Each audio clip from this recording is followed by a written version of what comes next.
Should the Lakers run it back with this big three? You know what, Molly? They should. They should. I feel like with a new head coach in Darvin Ham, and we watched this season, we saw the two teams that represented each conference in the NBA Finals was led by who? Steve Kerr and Ime Udoka, both who played the game of basketball.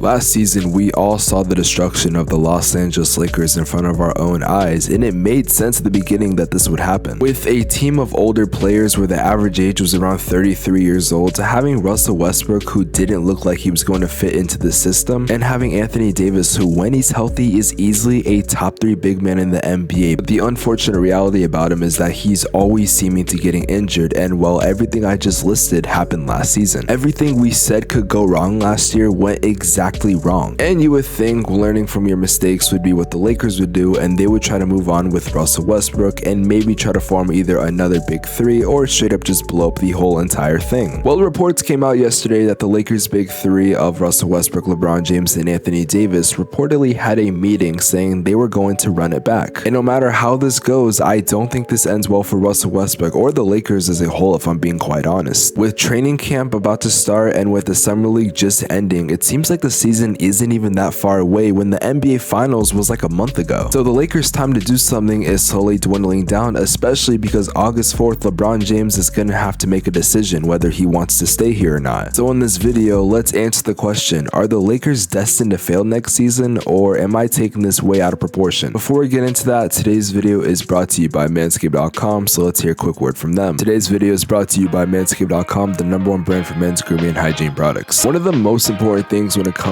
to men's health is grooming your downstairs area, which a lot of men really don't take that serious. With 90% of my viewers being men, I think I should help you guys out by recommending you to Manscaped and their Performance Package 4.0, which comes with a variety of products that are going to help out your grooming experience along with some extra gifts. First off, the Lawnmower 4.0, easily my favorite product by Manscaped. It is waterproof, it is skin safe, and most importantly, it has an LED light. You also get their crop preserver and ball toner. On top of that, you do get a mat. Now, something new that Manscaped just released is their brand new boxers, the Manscaped Boxers 2.0. They're a lot more breathable, they have a lot more designs, and they are more supportive. They also come in this sweet little jewel pouch. I've been using Manscaped for the longest time, and I have nothing but good things to say about this company and the products they've provided me. If you want to try Manscaped today, make sure you go to Manscaped.com with the link in the description below and use code Spex for 20% off and international free shipping. Guys, that's code Spex for 20% off and international free shipping. Thank you to Manscaped for sponsoring this video. I miss the old Kanye, straight from the gold Kanye, chop up the soul Kanye. There's no secret the Lakers have been trying to trade Russell Westbrook. The most popular one I've seen is when Russell Westbrook has been trying to get traded to the Brooklyn Nets for Kyrie Irving. And I mean, with the contract situation of Westbrook and how much he's making and with the cap space they'd be picking up with Kyrie Irving, I think it's a pretty smart trade, at least to make it financially make sense. I think the Nets are trying to take their time with any trade, which I think is the same situation for Kevin Durant because they haven't taken a trade yet. But the thing is that the Lakers are the only team that actually want Kyrie Irving. The other ones have already backed out. And with everything we've seen, it seems like Russell Westbrook is more than likely going to be off this Lakers team pretty soon. Whether he likes it or not, it makes so much sense for the Lakers to want to trade Westbrook for Kyrie Irving because Russell Westbrook is not going to come off the bench. He already said that last season. And I don't blame him. I would not want someone who's making about $47 million to be coming off the bench in a situation where he's not even really respected. I've heard rumors that if he was traded to Brooklyn, he would be bought out, and where he would go next is beyond me. But in a situation where the Lakers were to keep Russell Westbrook and run this whole thing back next season, which could possibly happen, this is gonna be a failure. I mean this in the nicest way possible, but Russell Westbrook straight up cannot deal with the smoke of playing for the Lakers, which honestly does surprise me because he's from LA, and the type of vibe you get from him when he's honestly trying to fight anyone who will disrespect him, you think he'd be able to handle it, but he just simply did not last season. And despite me not liking the Lakers, I'm trying to be fair here, and honestly, I defended him last year when so many people were coming for his neck, because in some instances, it really wasn't his fault on what was going on with the team. But even in a situation where the Lakers do acquire Kyrie Irving, I still think there's gonna be trouble in LA.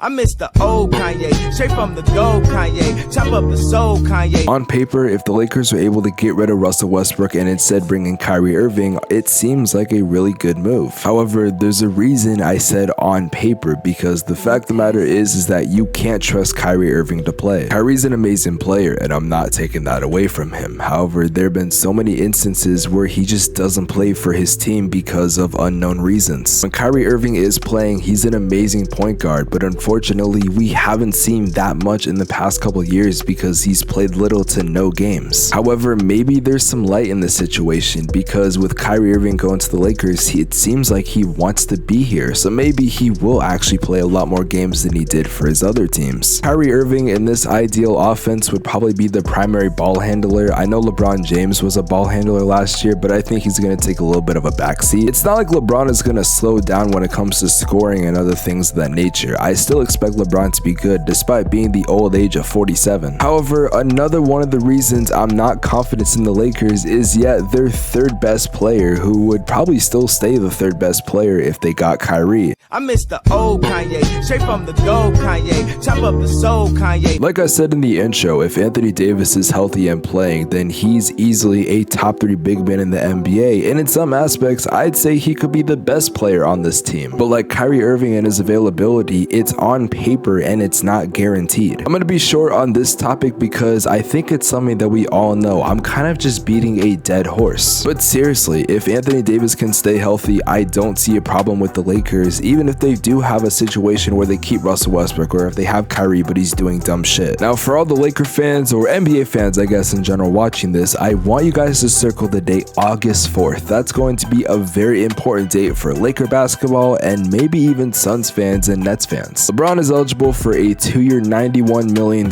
extension, which would be a pretty short extension, but yet you would still have him for 2 more seasons, which I'm not surprised he's doing this. Unless the Lakers were able to acquire Bronny in some crazy ass trade, or they just really suck for 1 year, it would not be a surprise to me if LeBron James was to request a trade or just straight up leaving free agency to go to the team that Bronny's going to be on. But there are also rumors that LeBron James could be leaving to go to another team, because his commitment to LA, we haven't really heard much of it during the offseason, other than there's a possibility he could leave. And if LeBron James is to leave, then I think it's safe to say that the Lakers are going to try to push harder for Kyrie Irving, because all they'll have is Anthony Davis and some decent bench space. I do see a positive with their brand new head coach in Darvin Ham, but other than that, there's not really much the Lakers have to look forward to. Even if they got Kyrie Irving and they got rid of Russell Westbrook, and maybe they got some other bench assets with some trades or the rest of free agency, it still seems like the Lakers are destined to fail next season, which would suck for the organization, but it's going to be interesting to see how they transition from that. If you guys like this video, there's one on the screen that I think you personally will enjoy, and other than that, I'll see you guys in the next one. Take care, y'all.